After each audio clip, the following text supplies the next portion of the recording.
Nós agradecemos a Deus por podermos viver neste dia. E quero agradecer ao pastor Bem-vindo. Nós temos nos encontrado por muitas vezes em vários cultos, em vários lugares, mas no templo, na congregação, é a primeira vez. Foi desta vez que assim Deus permitiu. Eu vim com o pastor Paulo, o irmão Marcelo, a convite do pastor Humberto.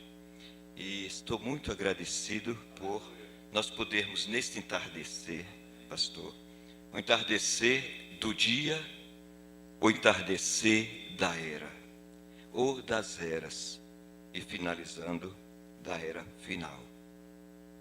Nós sabemos que, eu quero ler aqui só uma escritura como advertência para nós nesta noite, porque todas as eras que passaram, nós podemos contar a sua história. Sabemos a história do Velho Testamento e a contamos, lemos, pregamos. A história do Novo Testamento, do tempo da graça, das boas novas de salvação, o Evangelho pregado. Nós temos ouvido e temos pregado. Mas nós não podemos contar nada daqui para frente, nem mesmo um segundo após a nossa existência, porque não nos pertence. E aproveitando este momento que cremos que vamos ter muitos momentos bons na nossa vida, mas chegará aquele momento que teremos o último dia, o último culto, nos veremos pela última vez aqui na terra. Então esta advertência que está aqui em Lucas capítulo 12, versículo 39 e o 40, vamos guardar como advertência, porque nós não só aguardamos o amanhã, mas aguardamos também o porvir na presença de Jesus através do arrebatamento. É assim que nos diz. O verso 39 do capítulo 12 nos diz assim: sabei, porém, isto, que se o pai de família soubesse a que hora havia de vir o ladrão, vigiaria e não deixaria minar a sua casa. Portanto, estáis vós também apercebidos, porque virá o Filho do Homem a hora que não imagineis. Nós sabemos, se constatando perfeito pela palavra, que o Filho do Homem é também Deus em um profeta. Se quisermos considerar todo o aviso que o Senhor já tem nos dado, através da mensagem do sétimo anjo, no Filho do Homem também já tem vindo na voz de um profeta. Então, quem percebeu, a maioria, o mundo religioso percebeu que nos dias da voz do sétimo anjo, quando tocar a sua trombeta, se cumpririam os mistérios de Deus, assim como anunciou aos profetas seus servos. A maioria não sabe disso. E Deus enviou um profeta mensageiro. Se Deus é bom, como acabamos de ouvir, na verdade, que Deus seria este, que nenhuma confusão, tamanha como está o mundo, Ele não nos avisaria? Aleluia. Ele não nos daria uma advertência? O profeta diz que Deus não deixa ninguém chegar a juízo sem primeiro advertir-lhe. E Ele tem nos advertido para voltarmos de volta à palavra original, para termos uma vida santificada, esperando a vinda do Senhor. Eu quero ler também só mais um parágrafo aqui da mensagem, a segunda vinda de Cristo. Vejamos. Parágrafo 58 e o 59 e o 60. São 3 pequenos parágrafos. É dentro desta advertência que acabamos de ouvir da Bíblia. Não existe nenhuma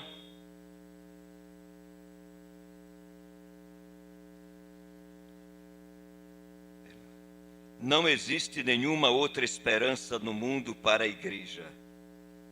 Existe uma igreja natural. Às vezes o mundo religioso pensa que quando fala igreja, pode ser igreja de Cristo. Existe igreja católica, existe igreja espírita, vários tipos de igreja. Existe uma igreja noiva de nosso Senhor Jesus Cristo. Existe a igreja comum das religiões. Como existiu as virgens prudentes, esta era a igreja noiva. E como existiam as imprudentes, que também esperava o seu Senhor, mas entretida com o mundo, voltada para o mundo. E o profeta diz, ele diz, não existe nenhuma outra esperança no mundo para a igreja. E repare, a igreja está errada. A igreja não tem mais consciência. Você quase não pode acordá-los. Veja como é que está o mundo religioso denominacional. A Bíblia diz que eles iriam chegar a essa condição quando iriam dizer, o meu Senhor tarde virá.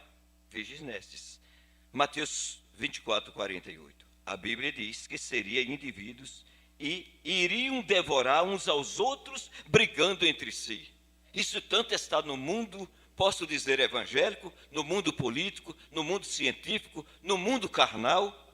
O povo estão se devorando uns aos outros.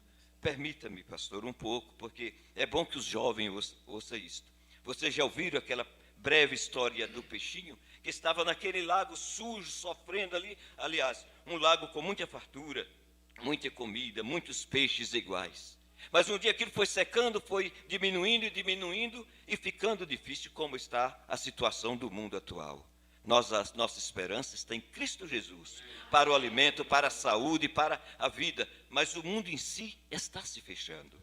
E ali aquele lago foi secando, e os peixes maiores devorando os menores. E os menores aos seus menores, e assim até os mais indefesos. Certo dia, um peixinho, um pequenininho, talvez assim meio esbelto como eu, pastor aqui, aquele ali, viu uma loquinha de pedra ali, uma fenda, e pensou no seu sentimento. Ele pensou, então, na verdade, todos estão se devorando. Eu, como vou ser devorado também, eu vou me arriscar, eu vou tentar. Aí, então, ele tentou passar em uma fendazinha daquela, rasgando as escamas, se ralando, porque a vida, para se salvar dos problemas, a pessoa tem que lutar, tem que pagar o preço. Um cristão passa por um caminho estreito, o caminho do cristão é uma senda estreita, é um caminho espinhoso. E aquele peixinho passando ali, até que ele chegou do outro lado. E ao chegar do outro lado da barragem, então estava a água filtrada, não estava tão sujo mais. E ali ele foi descendo naquele filetozinho de água, daquele filetozinho de água que descia, ele viu outro que vinha, e outro que vinha, e outro que vinha. É como se fosse assim, mais um riachinho, mais outro riacho, mais outro córrego, mais outro rio, depois o São Francisco, depois o rio o Amazonas, e foi até que ele caiu no grande oceano, caiu no grande mar. Irmãos, o que isso quer dizer? Que ali para ele seria uma eternidade para nós. É como a eternidade para nós. Ela existe, o céu existe, a nova terra existe, onde os céus voltará para aqui, a nova Jerusalém. Aí diz, quando ele viu tanta fartura, uma imensidão de água, era uma eternidade para ele. Ele tentou voltar e dar o recado aos seus irmãos. Só que chegando cá, os da idade dele não sobreviviam mais, não estavam mais vivos. E ele tentou pregar aquela mensagem de que existia um lugar com fartura e eternidade e vida abundante. Só que os seus companheiros não creram naquilo. Então eu pergunto nesta hora, quem está crendo em um céu através de um caminho chamado arrebatamento, e que iremos para as bodas do Cordeiro e voltaremos para a terra? São pouquíssimos na face da terra, em cada era foram poucos. Então, meus irmãos, aqui está o recado. Terminando, diz, agora quando Deus faz aquela pessoa, perdão, irmãos, meu irmão, minha irmã, não me importa quanto religioso você seja, se você não está coberto pelo sangue, e você, pelo sangue, está tudo perdido. Isto é inevitável. Você está perdido sem o sangue. Então, a única coisa que nos garante uma vida para o arrebatamento está voltado, olhando para o sacrifício de nosso Senhor Jesus Cristo.